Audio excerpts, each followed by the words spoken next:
나누고자 하는 거는 구약에 통하여서 또 예수 그리스도가 나타난 그 놀라운 사건들. 그러면 우리가 지난주까지 했던 게 십계명입니다. 맞죠? 그러니까 한마디로 칼빈은 기독교 강요 2권 8장에서 십계명에 대해서 거의 100페이지 가까이 십계명, 하나님께서 우리에게 주신 계명이 뭐냐, 그래서 그 계명을 통해서 우리에게 뭘 요구하시냐, 그래서 이 계명이 말하는 바가 뭡니까? 더욱더 우리 자신의 불가능성을 이야기하고 있어요. 불가능성. 왜냐하면 이권 자체가 뭡니까? 예수 그리스도를 아는 지식이거든요. 그러니까 예수 그리스도를 알아감에 있어서 가장 먼저는 정말 과연 우리 스스로에게 그 구원의 가능성이 있느냐, 한마디로 우리 스스로에게 이 구원의 가능성이 우리가 찾을 수 있느냐라고 할 때 이 십계명에서 말하는 바는 결코 그것을 찾을 수가 없다. 하나님의 계명이 우리에게 요구하는 바를 쭉 보라. 그 쭉 볼 때 과연 하나님의 계명 안에서 나의가 스스로의 그 구원의 가능성은 어떤 것도 찾을 수 없는 불가능만 살펴볼 것이다. 그러면 우리에게는 질문이 딱 생겨버려요. 어떤 질문이 생기냐면, 그러면 왜 주셨냐? 맞죠? 왜 구약의 수많은 율법들을 주시고 구약의 수많은 그 하나님의 계명들, 때로는 절기들, 그러니까 한마디로 말해서 구약에서 말하는 그 수많은 절기, 제사, 그 법들, 의식법들, 도덕법들, 왜 이 모든 것을 왜 주셨냐 이거예요. 당연한 질문이죠. 왜? 구약을 통해서 우리가 바라볼 때 어떤 것도 스스로 구원에 이룰 수 없는 우리의 완악한 모습들, 죄인된 모습을 볼 때, 그러면 구약은 우리에게 별 쓸모없이 준 건가? 그럼 당연히 질문이 나올 수밖에 없어요. 그러면 오늘 칼빈은 짧아요. 5절까지밖에 없는데 뭐라 하냐? 구약의 약속대로 성취된 그리스도의 은혜를 먼저 이야기하고, 그로 말미암아 율법과 복음의 관계에 대한 오류를 반박하고 있습니다. 한마디로 율법과 복음의 관계의 오류의 반박은 뭐냐? 그래, 봐라. 율법은 우리에게 정죄하고, 맞죠? 율법은 우리에게, 한마디로 이 율법이라고 하는 것은 우리를 끊임없이 속박한다는 거예요. 속박. 그러니까 이제 이 십계명, 율법은 다 이루어진 건데, 한마디로 십계명은 우리를 속박하고 율법은 우리를 얽매 있는데, 복음은 뭡니까? 우리를 해방시키고 우리를 자유케 하니까. 그래서 이제 율법은, 이 의식법들은 전부 다 이루어진 건데, 맞죠? 도대체 우리가 그 율법을 지킬 이유가 있느냐? 그러니까 많은 사람들이 율법에 대해서 오해한 게 뭡니까? 율법은 폐기되었다, 없어져야 된다. 그리고 우리는 어디로? 복음이라고 하는 이 위대한 사상 가운데 들어가야 된다. 오류가 그 당시에 있었던 거예요. 누구예요? 세르베투스. 그 세르베투스가 율법은 없어야 된다. 왜? 필요 없다라는 거예요. 맞잖아요. 율법은 우리에게 끊임없이 뭘 요구합니까? 지켜라. 안 지켰을 땐 너희에게 심판이 있다. 근데 복음은 뭡니까? 너희는 지킬 수 없다. 그와 더불어 예수 그리스도의 의로 말미암아 너희가 나갈 수 있다. 한마디로 율법이 말하는 바 예수 그리스도가 다 이루어졌는데 우리가 굳이 이 율법을 지킬 이유, 하등의 이유가 있냐? 그러니까 율법은 이제 필요가 없다. 이래 나와버리는 거예요. 그래서 율법과 복음의 관계성의 오류에 대해서 칼빈은 반박하고 있습니다. 그러면 이제 율법은 왜 주셨냐? 이게 중요하겠죠. 칼빈은 율법을 주신 하나님의 의도는 명확하다고 합니다. 한마디로 율법이라고 하는 것을 누가 주셨습니까? 하나님께서 주셨거든요. 하나님께서 그러면 이 율법을 주신 그 의도, 목적이 있겠죠. 그래서 칼빈은 하나님께서 주신 이 율법의 의도와 목적에 대해서 뭐라느냐? 보십시오. 구약의 절기, 속죄와 희생 제사 왜 주셨냐면 하나님이 참된 신이 되신다고 하는 것을 증거하시고 택한 백성들을 구별하고 하신 것이다. 그러므로 절기, 속죄와 희생 제사 등 구약에서 이루어지는 모든 의식들은 곧 하나님이 충만히 나타내시는 것이다. 한마디로 수많은 이 율법을 주신 이유는 뭡니까? 내가 너의 뭡니까? 참 하나님 되심을 증거하셨다. 또 그로 말미암아 이 율법을 주시고 수많은 하나님께서 말씀을 통해서 능력을 베푸실 때 하나님의 놀라운 능력을 친히 나타내셨다. 그래서 하나님이 누군지를 뭘 통해서? 율법을 통해서 이스라엘 민족이 믿도록 하신 거예요. 아시겠죠? 근데 이 율법은 언제까지입니까? 말라기 선지자까지. 그러면 칼빈은 이 율법이 말하는 바는 곧 말라기 선지자까지인데 뭐라고 하느냐? 말라기 선지자를 통해서 말씀하신 것, 하나님의 율법을 계속해서 지키라고 하면서 공의로운 해가 떠오를 것임을 선포. 이것은 곧 율법이 공의로운 해를 나타내고 그가 오시면 훨씬 더 큰 빛을 기대하게 될 것임을 시사하는 것이다. 한마디로 이게 뭐냐면 율법이 나타내는 그 하나님, 그 능력을 친히 보여줬잖아요. 그런데 이제 어떻게 해요? 훗날에 너희들에게 공의로운 해가 비추면, 즉 이 율법이 이제 가고 나서 공의로운 해가 비추면 어떻게 된다는 겁니까? 밝히 너희들에게 비춰주리라. 비침을 받는다는 거예요. 그러니까 율법보다 더 어떻게 해요? 명확하게 누구를? 복음을 통해서 누구를 보는 거예요? 그렇죠. 하나님 볼 수 있다는 거예요. 그래서 주님께서 뭐랍니까? 나를 본 자는 누굴 보았다? 하나님 아버지를 보았다는 거예요. 그러니까 율법이 말하는 바는 뭡니까? 나는 너희의 참된 신이다. 맞죠? 근데 그거는 희미한 겁니다. 무슨 말인지 알겠죠? 근데 이제 훗날에 공의로운 해가 떠오르면 그 해가 누굽니까? 예수 그리스도가 오시면 어떻게 된다는 거예요? 우리는 더 밝고 명확하고 확실하고 정확하게 누구를 본다는 겁니까? 하나님을 볼 것이다라는 거예요. 그러니까 율법이 필요 없는 게 아니라는 겁니다. 그러므로 베드로 사도는 선지자들이 이 구원에 대하여 연구하고 부지런히 살폈다. 그러므로 잘 보십시오. 이 공의로운 해, 말라기 선지자 말 이 공의로운 해가 누구냐에 대해서 수많은 이스라엘 민족들은 그리고 학자들은 끊임없이 연구하고 살펴봤다라는 거예요. 과연 이 공의로운 해가 누구냐라는 사실에 대해서 끊임없이 수많은 학자들이 누구지? 부지런히 살피고 부지런히 연구했다라는 겁니다. 그것이고 복음을 통해서 분명히 드러났다라고 말씀하고 있습니다. 그러므로 베드로전서 1장 10절과 11절의 말씀을 한번 보십시오. 우리 한번 베드로전서 1장 10절부터 11절 말씀 우리 한번 다 같이 한번 읽겠습니다. 시작. 이 구원에 대하여는 너희에게 임할 은혜를 예언하던 선지자들이 연구하고 부지런히 살펴서 자기 속에 계신 그리스도의 영이 그 받으실 고난과 후에 받으실 영광을 미리 증언하여 누구를 또는 어떠한 때를 지시하시는지 상고하니라. 그러니까 부지런히 연구하고 살펴서 그 공의로운 해 같은 예수 그리스도를 우리가 안다면 보십시오. 어떠한 때를 지시하는지 상고한다. 누구를 지시하는지, 누구를 밝히는지, 누구를 이야기하는지, 누구를 지명하고 있는지를 연구하고 부지런히 살피고서 상고해라, 묵상하고 돌아보라. 그냥 율법의 기능은 뭡니까? 율법의 기능은 자요? 공의로운 해가 오기까지 어떻게 하는 겁니까? 연구하고 살피고 상고한다. 그래서 누굴 보게 된 겁니까? 하나님. 그래서 하나님께서 직접 보내신 예수 그리스도를 본 거잖아요. 예수 그리스도를. 그러니까 이 율법이 말하는 바가 누구라는 거예요? 누굴 보게 한다는 거예요?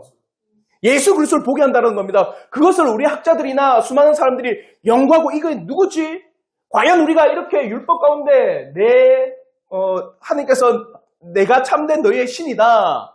너희들이 믿어야 될 유일한 신이다. 그리고 내 능력을 너희에게 이렇게 보였다. 비췄다. 근데 그보다 더 명확하고 정확하게 우리에게 비춰질 하나님의 능력과 하나님의 은혜와 하나님의 놀라운 뭡니까? 자비와 그 사실이 공의로운 해가 떠오르면 지금보다 더 밝게 보잖아요. 맞죠?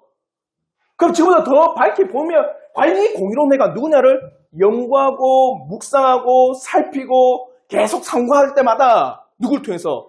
예수 그리스도를 통해서 누굴 더 깊이 깨닫는 거예요? 하나님을 더 깊이 안다라는 거예요.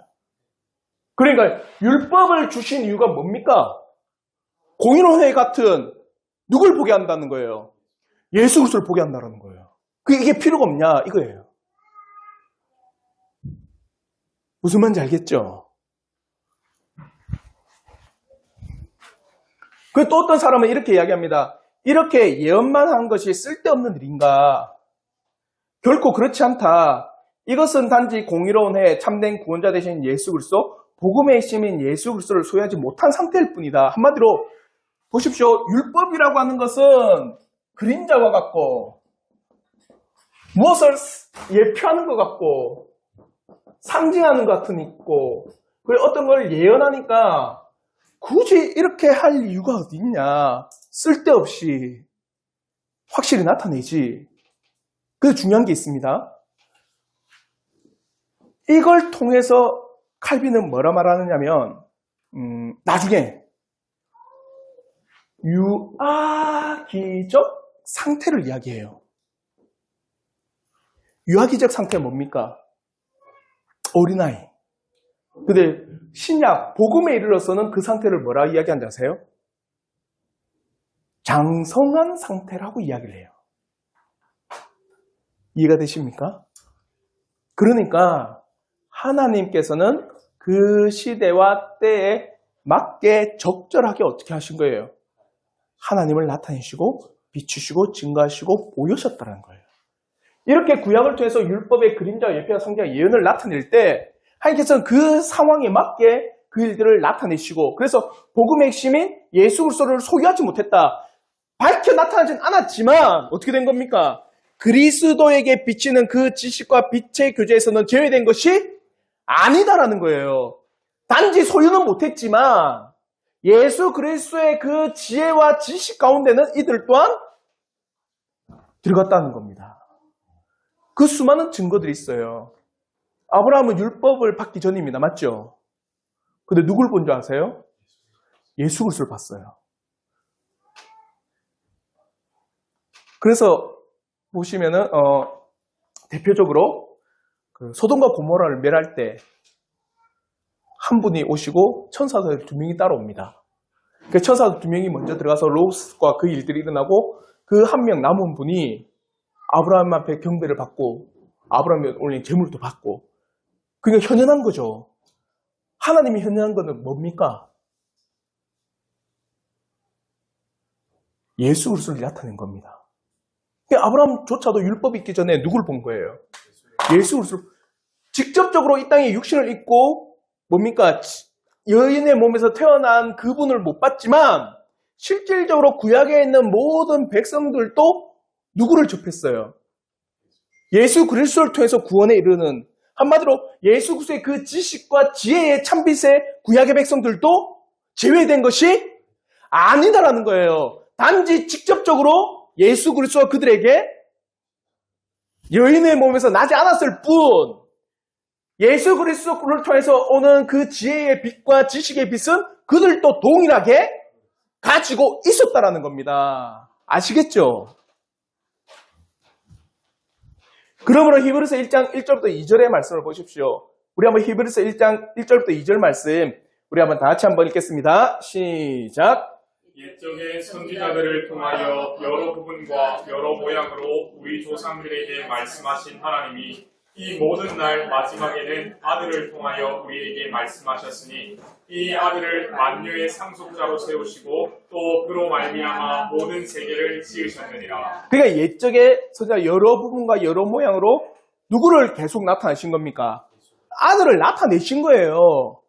그러니까 이게 그림자로 예표로 상징 예언을 해서 이게 쓸데없는 게 아니라 그로 말미암아 그 당시의 사람들에게는 적정하고 알맞게 누구를 나타낸 겁니까? 예수 그리스도를 계속해서 나타내신 거예요. 그리고 신약에 이르러서는 그것이 더 명확하고 정확하고 확실하게 나타냈고 증거된 거고, 오늘날에는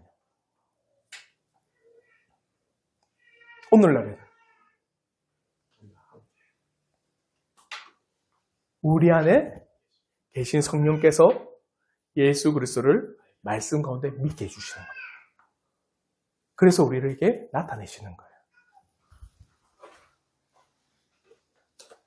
그러므로 고린도전서 10장 2절부터 4절은요, 더 명확하게 또 이렇게 이야기합니다. 우리 한번 고린도전서 10장 2절부터 4절 말씀 다 같이 한번 읽겠습니다. 시작. 모세에게 속하여 다 구름과 바다에서 세례를 받고 다 같은 신령한 음식을 먹으며 다 같은 신령한 음료를 마셨으니 이는 그들을 따르는 신령한 반석으로부터 마셨음에 그 반석은 곧 그리스도시라. 보십시오. 모세를 통하여서 이스라엘 민족이 신령한 음식 뭐 먹었습니까? 만나를 먹었죠. 그 신령한 음료 반석에서 나온 물을 마셨거든요. 그게 다 누구를 통해서? 예수 그리스도를 통해서 먹고 마셨다고 이야기하는 겁니다. 그러니까 결코 구약의 백성들도 그 예수 그리스도의 참나 우리의 구원자의 놀라운 빛에서 제외되지도 않았고 그의 지식과 지혜를 그들이 맛을 못 누린 게 아니다라는 거예요. 단지 그림자고 예표고 예언이고 상징으로 나타냈지만 그것이 쓸데없는 게 아니라 그걸로 말미암아 예수 그리스도의 지혜와 지식을 그들 또한 어떻게 해요? 먹고 마시는 은혜 가운데 있었다는 겁니다. 단 나타난 현상이 다를 뿐이에요. 아시겠죠?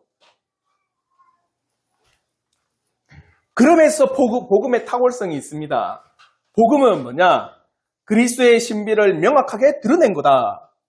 복음은 바로 믿음의 돌이고 그 옛날 족장들에게 하나님께서 베푸셨던 그의 긍휼과 아버지다운 사랑에 대한 증언이다. 그와 더불어 높은 의미에서 복음이란 그리스도 안에서 드러난 은혜의 선포이다. 이제는 이렇게 율법을 말미암아 주어진 수많은 이 그림자, 예표, 상징, 예언이 어떻게 해요?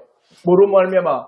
복음으로 말미암아 명확하게 이제는 증거가 되었습니다. 상징이 되었던 것이 이제 그리스도로 말미암아 예표된 것들이 확실하게 나타내고 선포되었고 더 높은 의미에서 복음이라고 하는 그리스도 안에 드러난 은혜를 선포하는 거다. 복음은 그래서 나타낸 것 중에선 뛰어난 위치에 있다. 뛰어나지만 율법이나 복음이 또한 뭡니까? 그리스도의 그 은혜의 충만함에선 제외되지 않는다라는 걸 이야기하는 거예요. 복음이야말로 새롭고도 비범한 종류의 사신으로서 하나님께서는 그가 전에 약속하셨던 바를 그 복음을 통해 성취하셨으므로 가르치고 있는 거다. 그리스도께서 육체 가운데서 우리의 구원의 모든 것을 이루셨으므로 그 실체를 생생하게 드러내 주는 것이야말로 새롭고도 유일무이한 것으로 칭송받아 마땅한 것이다. 그러므로 요한복음 1장 51절의 말씀을 한번 보십시오. 우리 한번 요한복음 1장 51절 말씀 우리 한번 다 같이 한번 읽겠습니다. 시작. 또 이르시되 진실로 진실로 너희에게 이르노니 하늘이 열리고 하나님의 사자들이 인자 위에 오르락내리락 하는 것을 보리라 하시니라. 이거 어디서 많이 본 구조 같죠? 어디에서 봤습니까? 야곱. 베델에서의 꿈꿀 때 사닥다리가 어떻게 해요? 그 사닥다리를 타고 천사들이 오르락 내리락 하는 것을 환상을 통해 봤어요. 그러니까 야곱이 본 그 사닥다리가 의미한 게 뭡니까? 여기서 말하는 인자 예수 그리스도를 말하는 겁니다. 그러니까 이 땅에서도 예수 그리스도를 통해 하나님의 놀라운 뭡니까? 은혜를 맛봤고 다른 말로 해서 율법도 누굴 통해서? 예수 그리스도를 통해서 하나님의 놀라운 은혜를 맛을 보았다라는 거예요. 이 땅이 충분히 은혜를 누릴 수 있는 것은 뭡니까? 예수 그리스도 인자를 통해서 천사를 통해 오는 은혜들. 무슨 말인지 알겠죠? 그러니까 이 땅에 있는 것들이 누굴 통해서? 예수 그리스도를 통해서 어디에 있는 걸? 하늘에 있는 것을 맛보는 것처럼 이 율법은 어떻게 해요? 예수 그리스도를 말미암아 은혜를 맛본다라는 거예요. 무슨 말인지 알겠어요?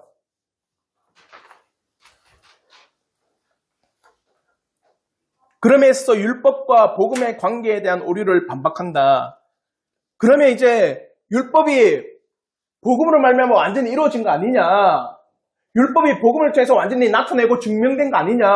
그러면 뭐가 필요 없다? 율법은 필요 없는 것이 아니냐라고 하는 이 세르베투스의 주장을 우리 한번 이 세르베투스의 말인데 우리 한번 다 같이 크게 한번 읽어보겠습니다. 시작. 예수 그리스도께서 이 땅에 오셨기 때문에 구약의 약속들은 다 폐기시켜버린 것, 율법과 동시에 종결되었다. 복음을 믿음으로써 우리가 모든 약속들의 성취를 누리게 된다. 한마디로 율법은 필요 없습니다.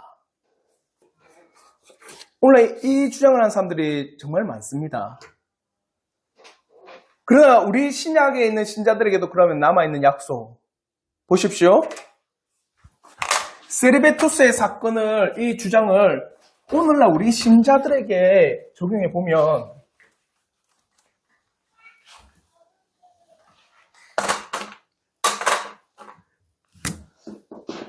세르베투스는 율법, 이거는 예표, 그리고 상징, 그리고 예언. 그래서 누굴 통해서? 예수 그리스도를 나타낸다. 그리고 복음, 이 예수 그리스도는 이 율법의 완전한 성취다. 그러니까 이 율법은 없어져야 된다. 왜? 약속이 이루어졌기 때문에. 무슨 말인지 알겠죠? 그럼 다른 말로 해서, 그럼 우리 오늘날 있는 신자에게는 약속이 없든가? 오늘 우리 신자에게 약속 없습니까? 있죠. 어떤 약속이 있습니까?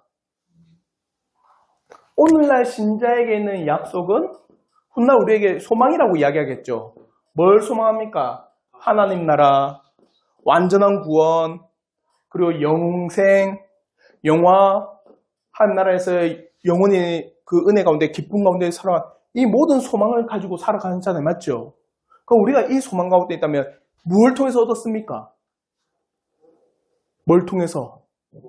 맞죠? 그 복음을 통해서 우리 이 소망이 이제 바라보는 거잖아요. 그러니까 이제는 복음은 우리를 통해서 이 소망을 가지게 했기 때문에 복음은 필요 없습니까? 세르베투스의 주장을 이야기하면 이렇게 돼버리는 거예요. 아시겠어요? 그러니까 세르베투스의 주장을 통해서 칼빈은 뭐라냐? 신약의 신자들에게도 남아있는 약속이 있다. 그리스도께서 우리의 구원의 총체를 하나도 남김없이 다 이루셨다고 하여도 우리가 그리스도께서 베푸신 은덕들을 다 소유하고 있는 것은 아니다. 그럼 로마서 8장 24절을 한번 보십시오. 우리 한번 로마서 8장 24절 말씀 다 같이 한번 읽겠습니다. 시작. 우리가 소망으로 구원을 얻었음에 보이는 소망이 아니니 보는 것을 누가 말하리요. 그러니까 보십시오. 우리가 이제 예수 그리스도로 말미암아 이런 소망을 얻었으니까 이제 그럼 예수 그리스도가 필요가 없냐? 아니잖아요. 율법을 통해서 우리가 복음이신 예수 그리스도를 봤는데 세르베투스의 주장은 뭡니까? 율법은 필요 이제 없다. 누굴 봤기 때문에? 예수 그리스도를 봤기 때문에. 그럼 우리는 복음을 통해서 이 놀라운 소망을 발견하고 깨달았는데 예수 그리스도는 필요 없습니까? 이거는 헛소리 같은 이야기예요. 그러니까 칼빈은 봐라, 우리는 예수 그리스도를 말미암아 그 놀라운 복음의 은총을 입었지만 결국에는 우리 또한 완전히 그것을 이룬 게 아니라 소망을 가지고 그 길을 어떻게 해요? 가는 거다. 그러니까 더욱더 우리는 예수 그리스도를 바라보고 묵상하고 그 복음 가운데 거해야 되는 게 우리다. 율법도 마찬가지 아니냐. 율법을 통해서 예수 그리스도를 나타냈지만 율법이 아니고서는 우리의 죄인된 본성과 우리의 죄인된 모습들을 통해서 이 그리스도를 더 묵상할 수 있는 게 무엇이 있느냐. 그러니까 율법은 폐기된 게 아니다라는 거예요. 아시겠죠? 그 율법으로 말미암아 누굴요? 예수 그리스도를 더욱더 보게 합니다. 그러면 제가 질문을 단 게 신자인 우리에게 소망의 보호 아래 감추인 이유는 뭐냐? 왜 완전히 이루어지지 않고 감춰두었느냐? 왜 그럴까요?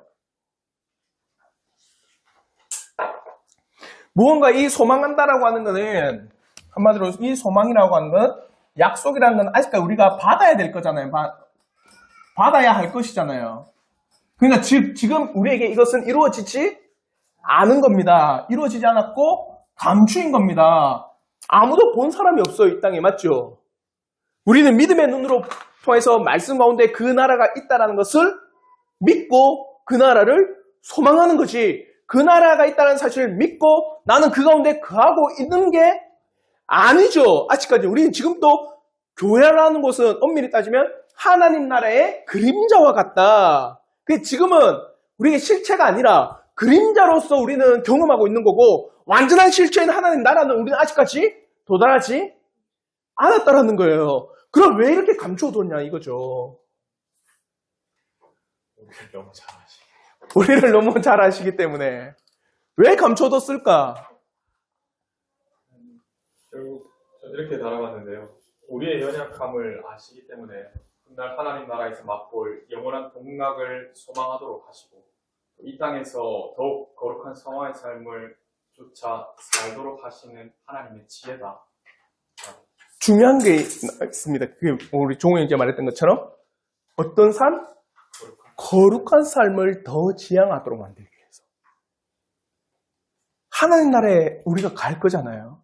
한 나라에 간다라고 하는 거는 그 나라의 백성 우리가 이제 살아갈 건데 우리가 이 땅에서 추악하고 더러운 삶을 날 살아가다가 그 나라의 백성이 갑자기 된다? 아니겠죠. 그냥 우리에게는 더욱더 이 땅에서 어떤 삶?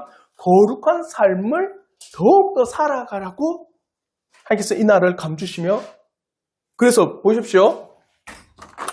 우리가 이 거룩이라고 하는 것, 성화라고 하는 이 삶을 살아가면 살아갈수록 여러분 어떤 경험을 합니까? 날마다 성경 한 3시간씩 보고 한 3시간씩 막 기도하고 3시간씩 막 편식하며 찬양을 막 하고 그럽니까 여러분? 너무 거룩해가지고 누가 막 때려도 예수 그리스도를 믿는 나는 결코 화를 내지 않아. 그런 여러분의 자신을 보는 거예요? 아니죠. 거룩한 삶을 살아가겠노라고 다짐하고 내가 거룩한 백성으로 이제는 거룩하겠다라고 하지만은 결국에는 뭘 봅니까? 우리의 죄인됨을 바라볼 뿐이에요. 즉 거룩한 길이라고 하는 것을 걸어가면 걸어갈수록 뭐만 더 바라보냐? 아 정말 나는 죄인이구나. 와 정말 나는 쓰레기 같은 그런 존재구나.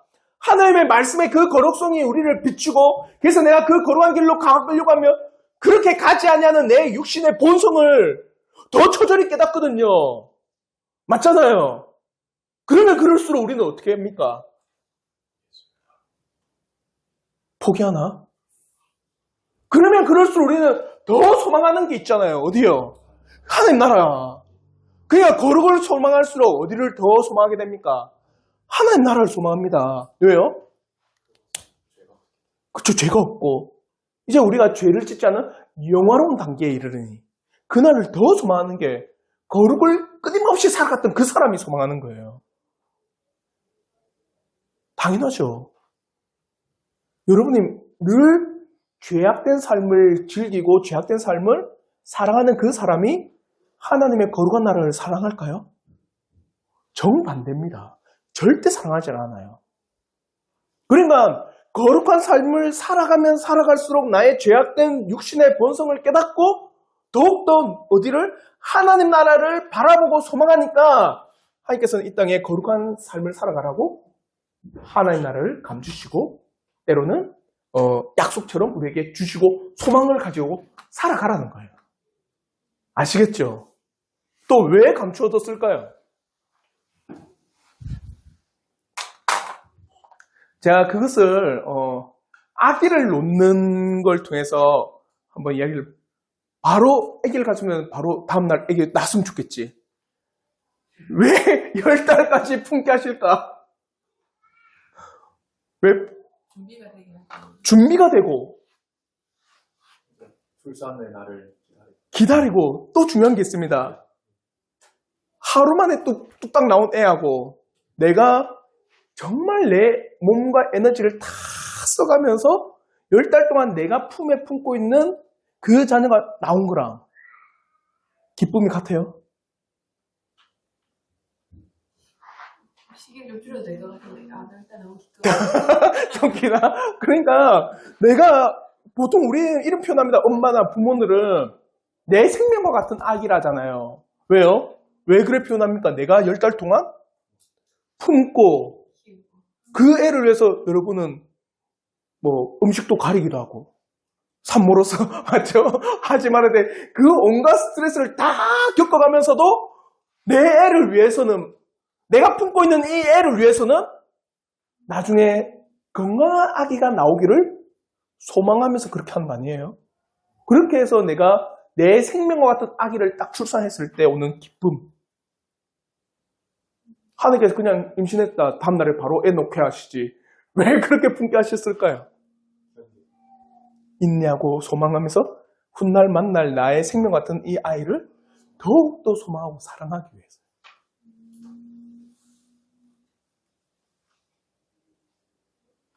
아시겠죠?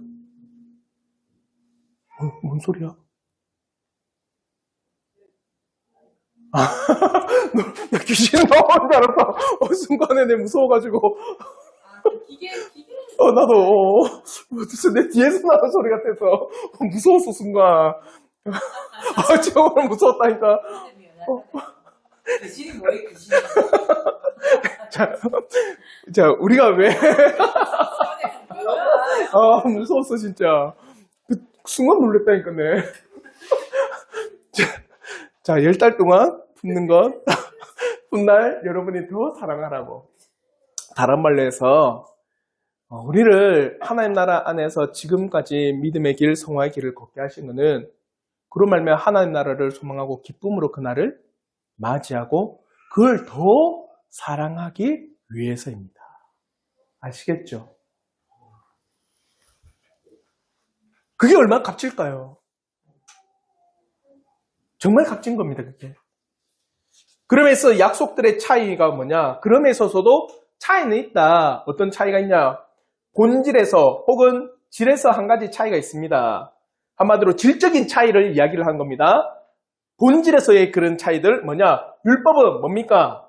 그림자로서 예표된 거다. 그러나 복음은 그것들을 손가락으로 가리켜준다. 그러면 율법과 복음에 대비해서도 율법을 단순히 행위, 공로로 보고 복음을 단순히 값없이 받는 의의 정가로만 보는 것은 오류가 있다. 이 말이 뭐냐면 많은 사람들이 이렇게 이야기해요. 율법은 우리를 정죄한다. 한마디로 칼빈이 말하는 거 율법은 단순히 행위, 공로. 율법이라고 하는 것은 우리에게 행위고 공로고 우리를 정죄한다. 단지 이것만 보고 복음은 우리를 값없이 의롭다 여겨주시고 은혜다. 이것만 보는 것은 오류 가운데 빠지게 한다는 거예요. 왜 그럴까? 왜 오류 가운데 빠질까요? 이래 되면 세르베투스와 같은 일이 발생합니다. 율법을 단순히 우리의 행위로 갈 수 없다. 우리의 행위, 공로, 그와 더불어 정죄 이것만 본다면 결국에는 세르베투스와 같이 율법을 어떻게 할까요? 그렇죠. 쓸데없다라고 여겨버리는 거예요. 단순히 복음만 우선이다. 복음만 위대한 거다. 복음만이 제일 좋은 거다. 그렇게 바라보게 만들어버리는 겁니다. 그게 극단에 치달아 버려요. 그러니까 칼빈은 단순하게 율법을 단순히 행위와 공로, 복음을 단순히 값없이 받는 의의 정가로만 보는 것은 오류다. 그러니 복음이 율법을 대체한 것은 맞으나 한마디로 율법을 통해서 복음을 깨닫게 하는 것은 맞다. 그건 정확하다. 전혀 다른 구원의 길을 제시할 만큼 그렇게 율법을 전적으로 폐지시킨 건 아니다. 율법이 복음을 가리키는 건 맞지만 그렇다고 해서 율법을 아예 필요 없는 폐지된 걸로만 보고 전혀 쓸데없는 걸로만 보는 것은 결코 있어서는 안 된다라고 이야기하는 거예요. 세르베투스 이야기죠, 완전. 오히려 복음은 율법이 약속했던 모든 것들을 확증한다. 그림자에게 실체를 제시한 거다. 그림자가 없으면 실체가 있습니까? 그러니까 율법도 우리는 전적으로 보아야 되는 거예요. 그러면 제가 질문을 달았습니다. 율법을 단순히 행위, 공로로 보고 복음을 값없는 의의 정가로만 볼 때 생기는 오류는 무엇인가? 어떤 오류가 생길까요? 자, 좀 전에 설명해 드렸죠. 율법을 폐기하자. 율법을 버리자. 율법으로서는 결코 구원에 이를 수 없으니 율법은 소용이 없다라고 여겨버리는 그런 오류가 발생해버려요. 그러면서 칼빈은요, 또 중요한 위치를 이야기합니다. 그럼 세례요한은 뭐냐? 세례요한은 중간자적 위치다. 이게 뭡니까? 중간자적 위치. 율법과 복음을 그렇죠. 이어주는 그 역할이 세례 요한입니다. 그러니까 율법이 말하는 바 누구? 복음이라고 하는 이 예수 그리스도를 어떻게 나타내시고 증거하는지 세례 요한은 광야에 외치는 소리와 같이 뭘요? 예수 그리스도를 끊임없이 알려주고 가르쳐주고 율법이 말한 바가 이거다. 율법이 말한 바가 이 사실이다라는 걸 끊임없이 세례 요한은 외치고 증거하고 나타내고 선포했다. 그러니까 세례 요한은 여자가 낳은 자 중에 가장 크지만 천국에서는 가장 작은 자다. 이 말이 뭡니까? 여자가 낳은 자 중 이 땅에서 제일 큰 자다. 그거는 뭐냐면 율법이 말하는 바 그 복음의 사실을 알리고 복음의 사실을 가르쳐 주니까 위대한 존재예요. 근데 천국은요. 이미 그렇죠. 복음이란 걸 다 알고 있는 사람들 있잖아요. 천국은. 그러니까 천국에 있는 지극히 작은 자보다 더 작다는 게 뭡니까? 세례 요한은요. 잘 들으시 십자가 사건은 알지만 뭘 모를까요? 부활은 몰라요. 부활은 이야기하지 않습니다. 회개하라. 천국이 가까웠도다. 그리고 주님을 통해서 뭐랍니까? 세상 죄를 지고 가는 하나님의 어린 양이도다. 한마디로 그 주님께서는 이 세상 죄를 지고 가는 희생 제물과 같이 속죄 제물과 같이 이 땅에서 죽음을 가지고 가는 그런 십자가에 달릴 그런 분이다. 부활은 이야기하지 않습니다. 근데 하나님 나라에는요. 이미 부활까지도 다 알고 깨닫는 자들이죠. 그러니까 세례 요한이 천국에서는 지극히 작은 자 중에서도 더 작다라고 이야기해요. 왜? 뭘 몰라서? 부활을 모르니까.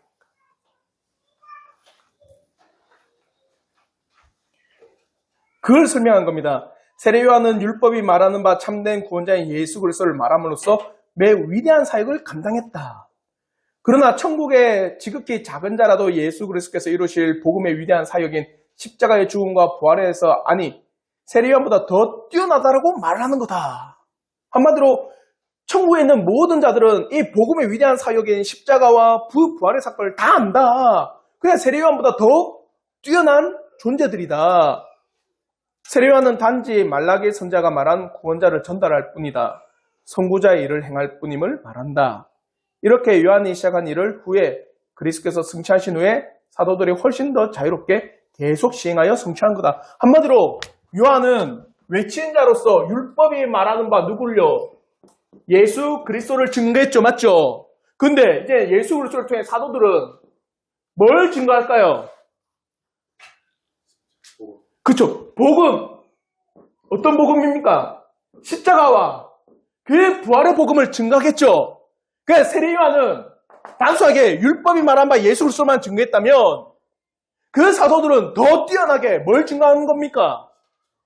예수 그리스도께서 우리의 죄를 위해서 지신 십자가와 살아나신 그 부활의 사건을 그 후대의 사람들에게 전하니 위대한 사도들이라는 거예요. 자, 이 사도들을 통해서 누가? 속사도들이 뭘 전합니까? 사도들에게 배운 이 복음을 속사도들이 배웠죠. 그럼 속사도들이 전하는 게 뭡니까? 똑같이 복음이죠. 십자가와 부활의 복음을 누구에게요? 교부들에게 전달된 거잖아요. 그 교부들을 통해서 누구에게? 오늘날 종교개혁자들에게. 그 종교개혁자를 통해서 오늘날 누구에게? 우리들에게 전해진 그 위대한 세례 요한을 통해서 또한 예수 그리스도를 통해서 증거되어진 위대한 복음의 사실이 뭡니까? 십자가와 부활의 사건이잖아요. 그래서 오늘날 우리는요, 이 십자가와 뭘요? 부활의 놀라운, 복음의 그 놀라운 증거, 더 넓게는 우리가 나눴던 것처럼 예수 그리스도의 낮아지심과 높아지심의 위대한 사역을 통해서 확실한 구원을 얻었으니, 누구보다, 세례 요한보다 우리는 큰 자예요. 더 많이 알고 있잖아요. 맞죠? 그걸 제가 도표로 제일 많이 마지막에 그려놓은 게 그겁니다. 구약에 예표된 걸 세례 요한이 예수 그리스도의 등장을 이야기했다. 그러나 뭘 몰랐습니까? 예수 그리스도의 그 부활을 몰랐다.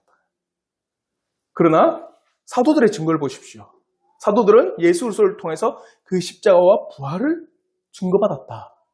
그 사도들이 누구에게? 속사도들에게 예수 그리스도의 십자가와 부활의 복음을 전했다면 그 속사도들이 교부들에게, 교부들의 종교개혁자들의 위대한 신앙의 유산들이, 그리고 그 종교개혁자들의 위대한 신앙의 유산이 누구에게? 오늘날 우리에게 전가된 거다. 그래, 우리는 뛰어난 진리의 사실의 터 위에 이미 서 있는 거예요. 아시겠죠? 그러니 그리스도께서는 율법에서 알려지셨으나 어디에서 더 확실히? 복음에서 더 확실히 알려지셨습니다. 그 칼빈은 십계명을 통하여서 그러면은 우리가 그 계명이 말하는 바 우리의 정죄, 우리의 부족함, 우리의 연약함, 할 수 없는 우리의 모습만을 보는 게 아니라 그걸 통해서 누구? 예수 그리스도를 우리는 보게 하고 또 그 율법이 말하는 바 예수 그리스도를 어디에서? 복음에서 더 위대하고 확실하게 우리는 볼 수가 있는 것입니다. 이런 율법과 복음에서 단순하게 나타난 그 현상의 차이지 결코 율법은 이제는 필요 없어가 아니라 율법에서 말하는 바 예수 그리스도를 우리는 볼 수 있고 율법을 통해서도 뭡니까? 예수 그리스도의 놀라운 은혜와 소위 말하면 예수 그리스도의 지혜와 지식 또한 그 율법의 세대에 있는 사람들도 친히 누리고 경험했다. 그런 측면에서는 같다. 그러나 나타난 현상의 차이일 뿐이지 다른 은혜가 결코 아니다라고 이야기하는 겁니다. 아시겠죠? 그래서 율법과 복음이라고 하는 이 관계는요, 유기적인 관계입니다. 이루어졌기 때문에 율법은 필요 없어. 그래서 제가 칼빈의 기독교 강요 나눔을 하는 목사님들하고 좀 이야기를 할 때 이런 말씀을 하시더라고요. 한 번은 이게 한국교회에 큰 소위 말해 폐단을 준 게 많은 목회자들이 신약만 설교를 한다. 그 구약은 설교를 하지 않는다라고 이야기해요.